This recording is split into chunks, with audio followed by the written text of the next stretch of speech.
Hey guys, it's Orlando from Waffle Leather. Today we're going to unbox and see the Neutron Star Era-2 with the minning pattern from CornCraft knives. I got this a few months ago and I've been carrying it since then. Must say shipping was pretty quick, about 10 days, and coming from Germany all the way to California, so no complaints there. Packaging and branding is very nice, as you can see. Here's their certificate from the box. This is serial number 279. So in the box, you do get a sticker, as you saw, the card of authenticity signed by David Korn, and a nice microfiber cloth to clean the blade. And then the knife itself comes in this pouch. We'll get to the knife here soon, but also comes with some spare parts, extra washers and screws.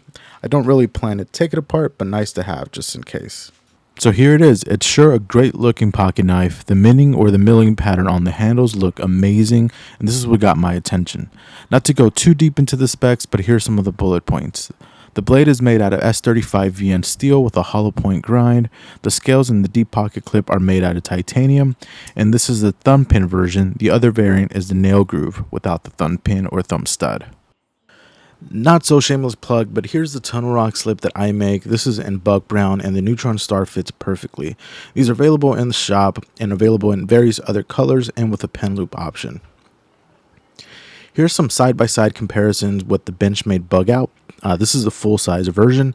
They're about the same when it comes to height, closed and open, and also comparing it to the Benchmade bailout, which is my all-time favorite DC knife, by the way. The bailout is much taller closed and just a tad bit taller open. Well, this wraps up today's video and unboxing of the Neutron Star Era-2. This is a great looking knife. It feels great in the hands.